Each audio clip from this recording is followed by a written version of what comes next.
following a gluten-free diet is if you have a condition called celiac disease, which is where your intestines are actually damaged by a type of protein in certain grains called gluten. So we're doing some gluten-free snacks here today. The first one we have here is a yogurt snack, where you take Greek yogurt or your favorite yogurt that's gluten-free, and you can add dried fruits such as dried cranberries, and you can also add in some nuts for some added protein and fiber.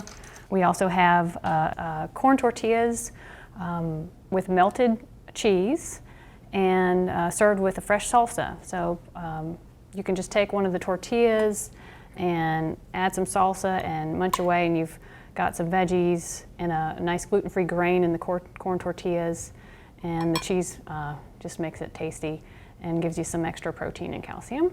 What we're showing here is something that might work well for a holiday appetizer.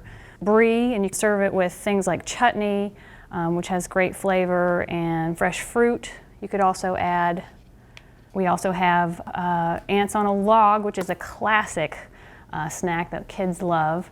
And everything that goes in ants on a log happens to be gluten-free: celery, peanut butter, and raisins. So that's, and it's fun to get the kids to help you make those. They're really good at putting on the raisins. So what we're going to make today is a all-purpose gluten-free flour that you would want to use in place of regular flour in a recipe for, say, holiday cookies, for instance. So today's flour is made with sorghum flour. It's high in the nutrients phosphorus and potassium, which is good. We also add in a cup of tapioca flour, or tapioca starch is also another name for it. It's made from the cassava plant. It's not very high in nutrition, but it does improve the texture quite a bit. We're also using corn starch in this recipe. Again, a low nutrient flour, but it does a nice job of lightening the baked goods. And then our last ingredient is a half a cup of a bean flour. Bean flours are going to be nutritious because they contain fiber and protein and other nutrients, and that's going to give the flour recipe also a little flavor. You could also, in place of the bean flour, use a nut flour such as almond flour.